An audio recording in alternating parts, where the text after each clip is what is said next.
Hello everyone, how you doing? You're very welcome to this episode of Futsal Update with myself, Aidan Raftery, and of course the coach of Blue Magic, the Ireland Deaf Futsal team, and of course a man that has set up his own academy, and it's started off and it's going to be going very well, and that's Sina. How are you doing, Sina? Hello, hello. Great to Doing have you very back. well. Busy, busy, busy. Thank you very much. Great to talk to you again. Busy, busy, busy. Futsal, futsal, futsal, 7 days per week. But look, no complaints there. If it wasn't like that, you wouldn't have called me for this interview. So let's do it. That's it, and it's look really looking forward to getting up to date because I suppose since we saw you last, a lot of exciting things have happened to you. But I suppose first of all, we'll kick off with an update on how things have gone since we last spoken to you about with Blue Magic. You went to the UEFA Futsal Champions League as well. How did that go for you? And of course, domestically as well.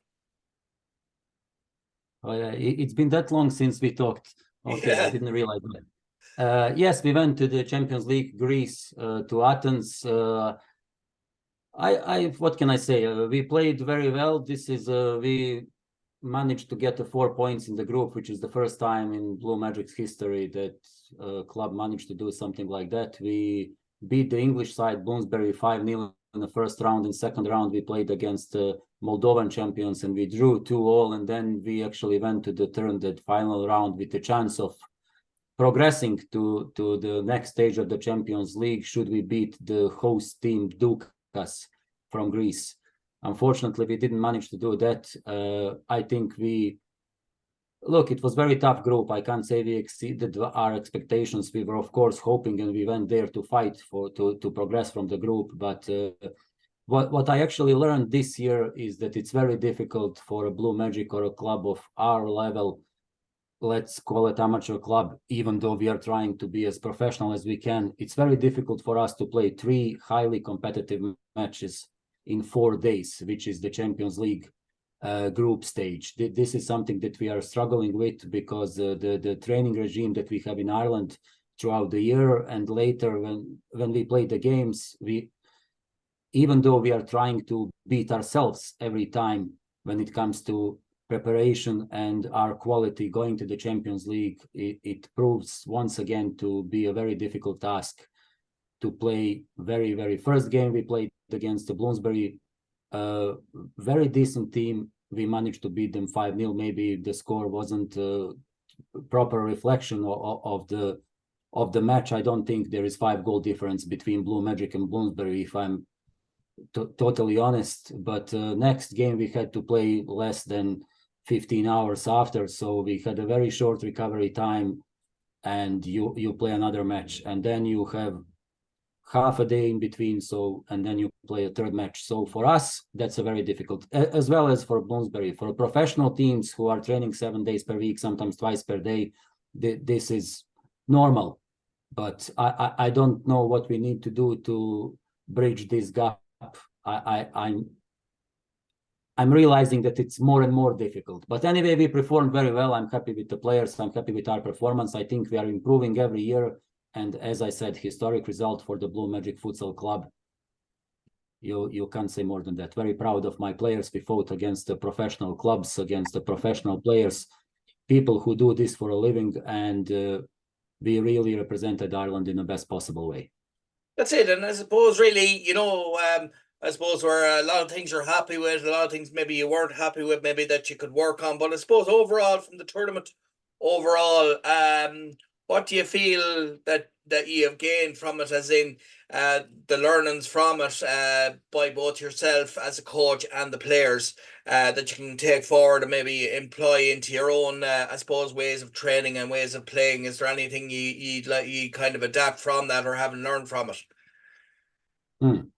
I don't want to say that we are going to UEFA Champions League to gain experience for the next round. That this is maybe what we were doing in first time when we went, and Yeah. second time. But now I think my players, especially 7 or 8 of them who's been competing in UEFA Champions League several times, they are not going there, and I am not going there just to compete and gain experience. I don't. What I've realized this time, that players are not fearing anybody, so we literally go there and we give our best. We don't feel as underdogs. We really prepare very well. I could see in each match, from the very first kick of the ball, or even before that, when we walk onto the pitch before we start our warm-ups, I can see that players are walking on the pitch with the confidence in their eyes, and the body language is there and everything is there. So we absolutely perform to our maximum when it comes to this time, and I don't think we underachieved when it comes to style of playing or anything like that. Simply, we couldn't do any better competing against the professional teams. What we learned is that probably Irish League and the competition that we have in Ireland will not help us or any other club who will be representing Ireland in the future in UEFA Champions League unless league gets stronger. We need more competitive matches and stronger league and stronger teams in the league, so that going to UEFA is not constantly being a journey that pushes us outside of our limits, and something that when we get there, then we realize that that we never had these kind of games. With Blue Magic, I played 12 to 15 Champion League matches, and these are my strongest matches and strongest matches for Blue Magic players. It would be much better if we could experience these kind of matches in our domestic league, because we can't. I think what we learned from last Champions League is that probably throughout the season we should seek even for friendly matches abroad, or invite professional clubs to come to play in Ireland, which probably is a big task considering the hotel prices and living style in Ireland. Probably it's easier for us to travel somewhere else. And I think, should we wish to progress to the next round of the Champions League, but that depends on the president of the club and what are the real goals of the club. Should we wish to do this, I think that we would need 2 or 3 journeys abroad to play against a stronger opponent prior to our Champions League matches. So let's say, should we qualify this year, and if we win the league this year in Ireland, I think this should be our mission if we want to progress from the group, that we go and play. I have connections all over the Europe. President of the club has connections in Poland. I am okay with all Balkans countries and clubs. So maybe to get there for a weekend, to be pushed outside of comfort zone, to be badly beaten if needed, to learn something, so that we go to Champions League matches that it feels something like we played a week before or 2 weeks before, not a year ago. So this is the only thing I think that we could improve, or we could try to do, should we wish to progress to the next round. Apart from that, there is absolutely nothing that Blue Magic could have done better, or that we are not doing very well considering the circumstances and the league in which we compete. Well, that's great that you know, and it is essential, and you're quite right. The attitude of yourself and the players, that is the kind of attitude, believing in yourself and wanting to go and win things, not just compete. Because that's the kind of attitude you need in sport in order to have success. I mean, if you're going to just going to these tournaments just to take part and learn, you don't actually progress. Whereas if you're playing to win, and you believe in the players and the players believe in you, well, then that's where the progression and that's where that's where the success comes from. But I suppose domestically, I suppose in the league in Ireland, how have you been getting on that front? Domestically, since we came back from UEFA, we actually finished our first part of the season, and at the moment, from a week or 2 before Christmas, we are on a break. Our league resumes. Our first match is 22nd of January. We are back to training last week, so we are just in our physical stage, preparation of a fitness kind of, and conditioning first week. So we are going to continue with that for next 2 weeks, and we are also introducing a little bit of tactical work to be ready. We have 3 more games. We had some matches postponed actually in the first part of the season due to, I'm not sure, but so we have 3 more games to play before a playoff starts. Look, we won. We are top of the table, and I think we have a good chance to finish top of the table, which means we are going directly to the semifinals of the playoffs. So should this happen in about 2-3 weeks time, we will be waiting for another 4 teams to play first round of playoffs, and then we are starting with the semifinals. So we are where we were planning to be at this part of the season. We wanted to be top of the league. We wanted to go directly to the semifinal of our playoffs, and now real work starts. Most important part of the season, we have to prepare for it. I don't really care about winning the games in first, second, third round of the domestic league. What is most important to me is to win the league, and later FAI Cup, to qualify for the Champions League once again. When it comes to the league, I think our biggest opponents will be Pro Brazil this season. We played them twice actually already, so we are not going to meet anymore in a regular part of the season. We can only meet to play against each other in the playoffs. They actually, we drew 1 match against them 4-4, so this is interesting. We were pushed to for the first time in many years, we were pushed to our limits, and it was an interesting and tough game. So this is good. I think this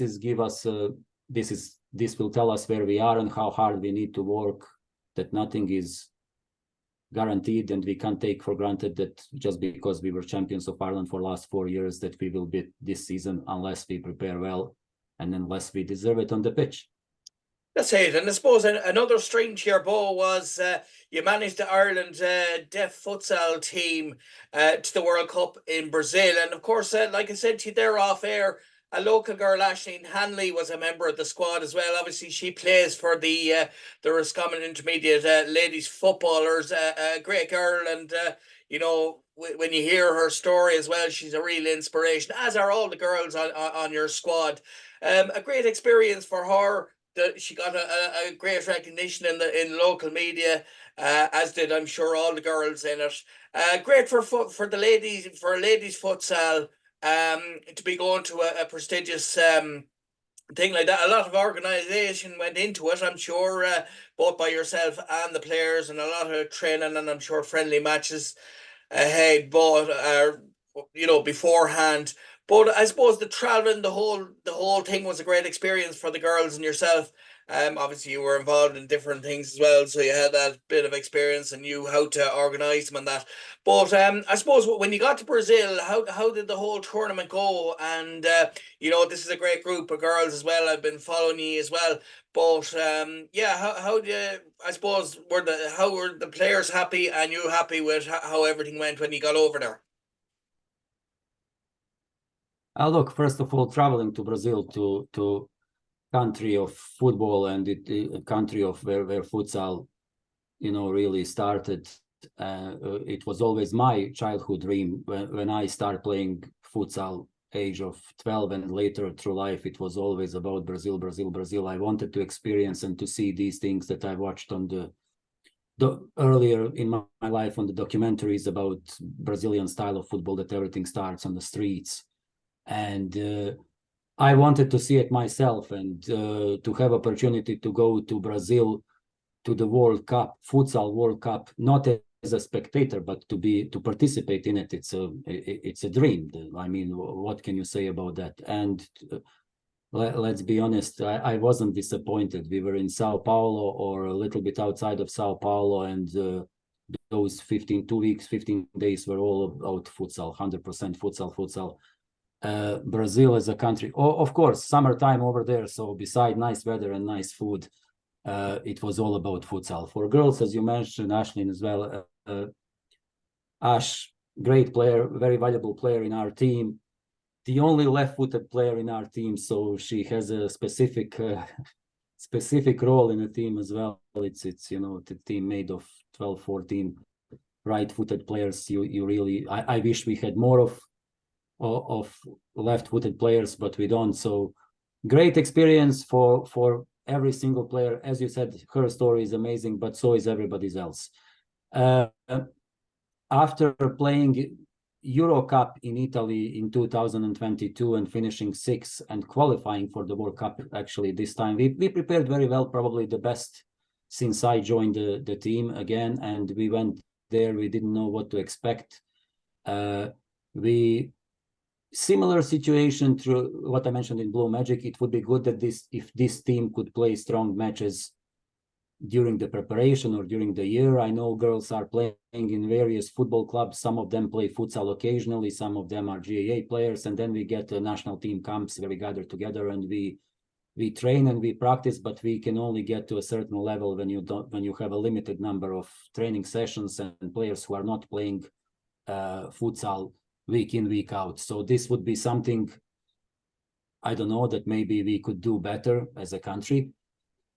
Having said that, it took us game 2 or 3 to realize where we are when it comes to what we need to do and things like that. But look, again, we beat Argentina, which was first time ever that any Irish team, men or women, 11, any football or futsal side managed to beat a South American country. So this is history was made as well, and we drew with Japan, who went to be world champions, beating Brazil in the finals. So we are very happy. We finished 5th in the World Cup, which was a massive achievement. Girls were happy, staff were happy, everybody happy, and by doing this, we qualified for the Deaf Olympics, actually, that are being held in Turkey, and we should be traveling at the beginning of March to play in the Deaf Olympics.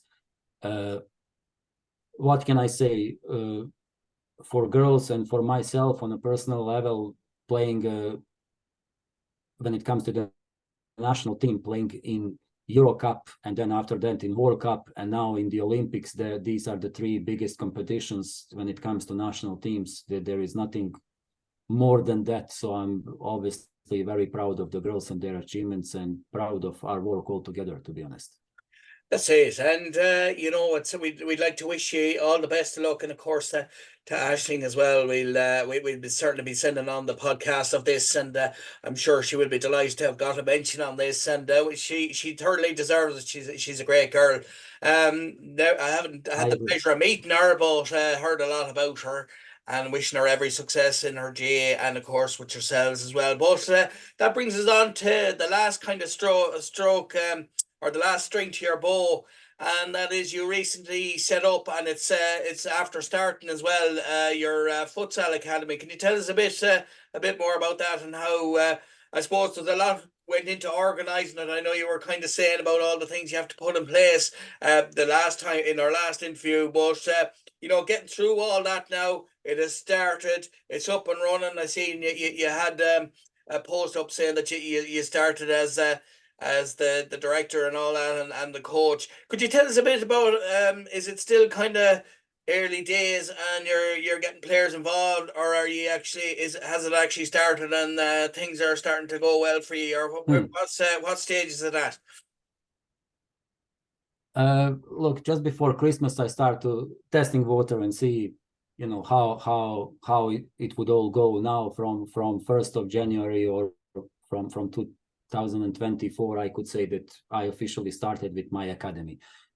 It's early days, of course, but I'm very happy with how things are going on so far.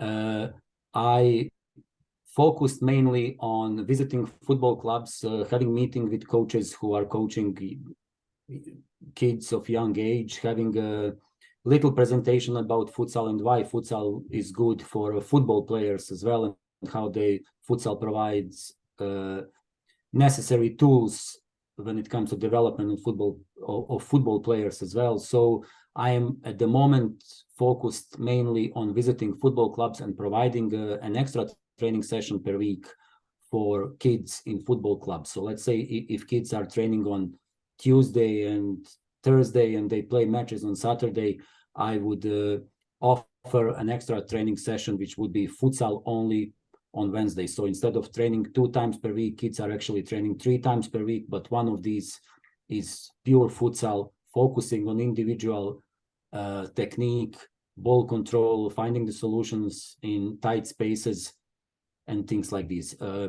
If kids like it, if coaches like it, if the committee of the football club likes it, then I sit with the coaches and we talk about their program and what they do in their football training sessions and what they think they are missing in this. So I'm trying to adapt my futsal sessions to actually improve the players, and that we actually work as a one unit, football and futsal. So this is currently my main focus, and I have to say that response is very good, and I'm working with several different clubs, and I get calls every day, and I'm visiting clubs and I'm doing presentations for coaches, and coaches are involved, kids are involved, and I organized a few seminars for coaches who are working with kids. I organized some futsal tournaments for kids, and look, so far so good. I'm very happy. I work with boys and girls from age of 8 up to 14. I have a decent number of kids that I work with. I would say I'm getting closer to 70-80 kids at the moment, and more and more kids are getting involved, and whoever tried, nobody said I don't want to do it anymore. So all kids are staying there, they're coming back, and the group is getting bigger and bigger all the time. So I'm very happy with it. I have to be honest, I'm very happy with how it goes. It started very well.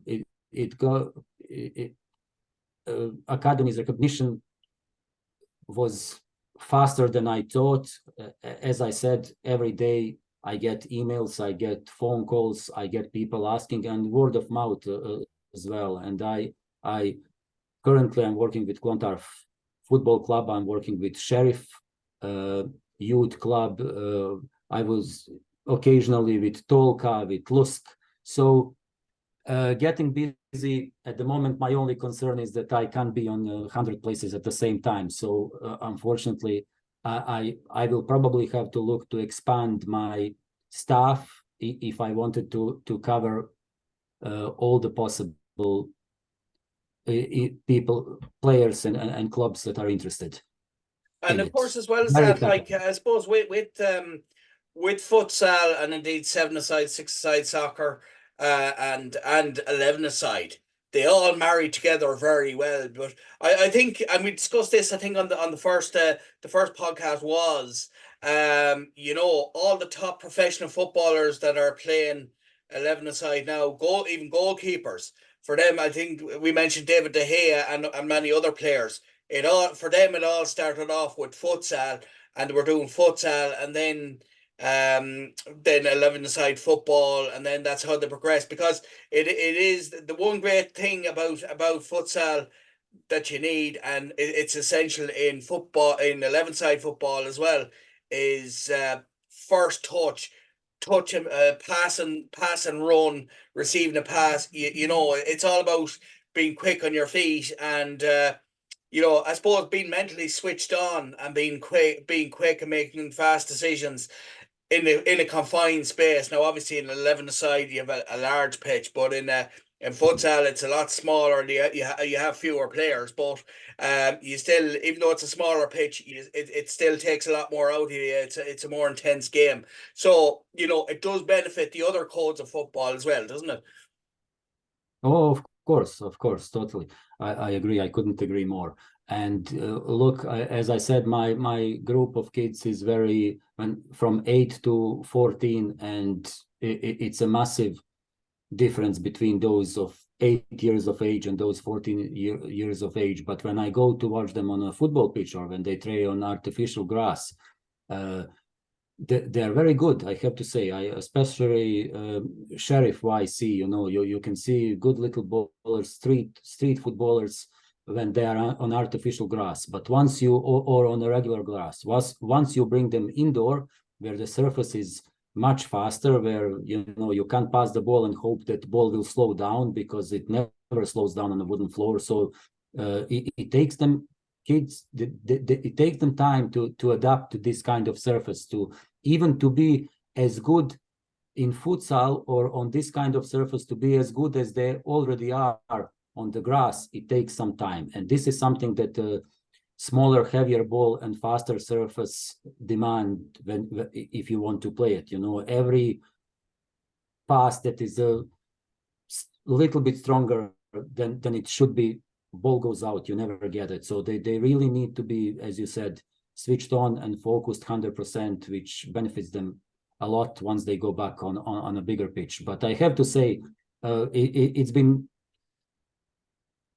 2-3 weeks of a cold weather and raining, and many matches for kids are being postponed due to bad pitches, and having this opportunity to play indoor and continue with their training sessions at least put a big smile on their faces. And look, kids are really enjoying it, and coaches are happy too. I have to say, I coaches who tried, they're saying that they can. Sometimes they tell me, "Oh, I can see a massive difference, and we only did 2 or 3 training sessions, And I said, "Come on, it can't be that." "Oh, yeah, we can see it. Things are definitely getting, better and better." So, look, I am being as professional as I can. I try. If I'm going to start to work with the football club, I try to visit their football training sessions before I make a plan for those kids, what they are going to do when they go to play futsal with me. It's not just a random throw a ball kind of thing and let them play. And if this is turned to be a longer cooperation between my academy and the football club that I'm dealing with, then I sit with the coaches. I talk to them. As you know, in grassroots, many of these coaches are actually parents of the kids. They start by bringing the kid to the training session, and then they are asked, would you volunteer, and might as well do, some badges or some, if they are going to be there. So without saying anything against this kind of model, I do like to sit with these fathers and coaches and ask them what they do in their regular training sessions in football. Or maybe even at home, like, with their own kids, maybe in the back garden or something like that. They could practice certain drills or something like that as well. That'd be another thing. Exactly. So I asked them about their plan when it comes to football club. I asked them about the profile of the players. So I seek all this information before I start going into it, and then I suggest what I think it would work. If these coaches tell me we are good with this, but we are not good with that, we are this and that, and then I try to design my training sessions and program in which they would continue practicing this and this during their football sessions, and I bring something that would benefit them in my futsal session. And so far, everybody's happy. I couldn't hope for more or wish for more than this. Whenever I went with my academy, and nobody complained, everybody was thrilled, happy, delighted, and I think it's going to get only bigger and better from now on. That's great. Well, listen, I'd like to wish you all the best in it. It's certainly exciting times, and it couldn't happen to a nicer fella. I enjoyed our last chat. Thank you very Very much. Informative and very enjoyable to chat to you. I was kind of thinking maybe we could touch base again, maybe after after the Olympics there, like you were saying. Maybe March or something like that, and see how things are going, and of course on the other fronts as well, see how the academy is going, and of course domestically as well. So listen, thanks very much for taking the time out to do futsal update, and we look forward to talking to you again in March. Thank you very much for your invitation, and of course I'll be talking to you in March again once we come back. As you said, academy should be bigger. I should have some news from the Olympics, and of course we are getting to the final stage of our domestic season, so things will get more busy, more interesting, and obviously more dramatic. So more to talk about. That's great, and best of luck, and we'll talk to you then. Thank you very much. No problem. Thanks very much. And that was myself and SINA. who is a coach at Blue Magic. He has his own academy, and of course the coach of the Ireland Deaf Futsal team.